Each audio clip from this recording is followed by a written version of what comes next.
relação entre a comunidade, as marcas, as empresas, os hackers, os gestores das cidades, ele é um assunto muito amplo, né? Mas existe um ponto em comum em relação a isso, que são as políticas públicas. Porque a vida em sociedade, ela exige um chão comum, onde as pessoas concordam e atuam sobre ele. E nesse sentido, as políticas públicas, elas andam a passos paquidérmicos, né, de elefante em relação às mudanças tecnológicas e sociais. Então, fenômenos de tecnologias que surgem, não existe um amparo legal de como lidar com aquilo. Por exemplo, ao meu ver, deveria ter uma legislação específica que permitisse ao cidadão escolher quais dados deveriam ser ou não compartilhados. E você saber quem está utilizando esses dados e para quê.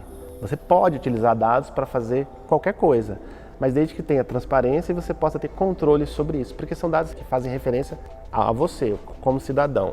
Então, assim, a sinergia que eu vejo, ela é mais uma sinergia de provocação. Quando um hacker ele atua sobre um problema urbano, ele revela aquele problema urbano, ele provoca o governo e essas provocações sociais do governo e da comunidade, elas podem proporcionar políticas públicas em relação a isso. Esse é o cenário. Os representantes públicos ocupados e preocupados dessas questões é os que são os sensores, né, para usar um termo que a gente está utilizando aqui, são os sensores dessas questões que estão na sociedade e devem fazer as mudanças no nosso marco legal para aquilo funcionar de uma maneira mais eficiente. É uma dinâmica de combate. Ela nunca vai ser uma dinâmica estabilizada, onde todo mundo concorda, porque sempre existem interesses conflitantes, existem interesses de mercado, existem interesses acadêmicos, existem interesses inclusive de dissolução total disso, sabe? Então, mas só que nessa dinâmica, se existir um ponto comum em relação a isso, que na minha visão são as políticas públicas, a gente consegue progredir.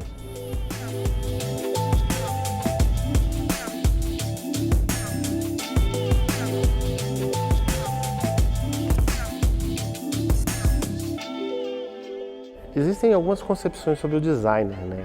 Como que ele vê o mundo e como que ele age sobre o mundo. A primeira delas, e a mais comum, é aquela que ele reage a partir de uma demanda específica e ele tenta produzir algum tipo de artefato para solucionar um problema de comunicação específico. Não apenas de comunicação, um problema ergonômico, você tem o design de imobiliário, e design no sentido lato, né, amplo, ele é projeto, né? É você fazer algo, você projetar e fazer algo. Mas o design ele também tem uma grande capacidade reflexiva.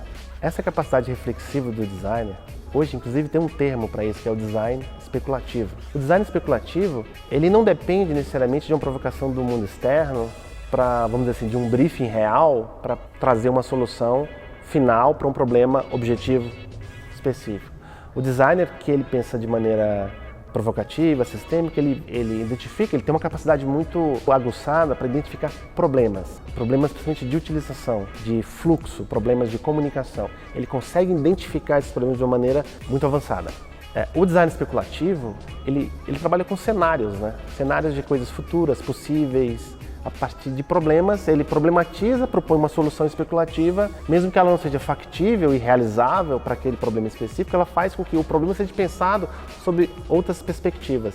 Eu mesmo fiz um projeto de design especulativo, eu sempre gostei de mapas, né, de metrô, eu fiz um projeto onde eu fiz um projeto de metrô. Aí eu não tinha limitação de verba, eu não tinha limitação de tempo, não tinha limitação de nada. Então eu criei N linhas, N estações e além disso eu fiz uma conexão com uma linha de trem rápido para Brasília, sabe? Óbvio que um projeto desse custaria bilhões e bilhões e não é executado, mas a discussão na época que surgiu ao redor desse projeto, ela foi riquíssima, porque as pessoas começaram a problematizar os modais, qual era o meio de transporte mais adequado para se fazer algo similar àquilo ali. Inclusive pessoas que chegavam para mim assim, mas por que você não colocou tal região no seu mapa, sabe? Esse tipo de discussão é muito rico e a gente pode aprender muito a partir disso. Então, o design ele tem essa capacidade de especular sobre a realidade e propor ação sobre a realidade, né? Algumas delas são factíveis, outras não. No mínimo, você funciona como um provocador de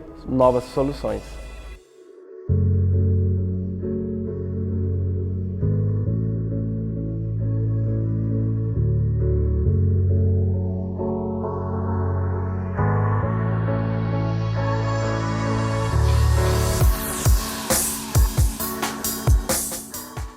Existe um livro que eu gosto muito que chama Cidades Invisíveis, do Ítalo Calvino.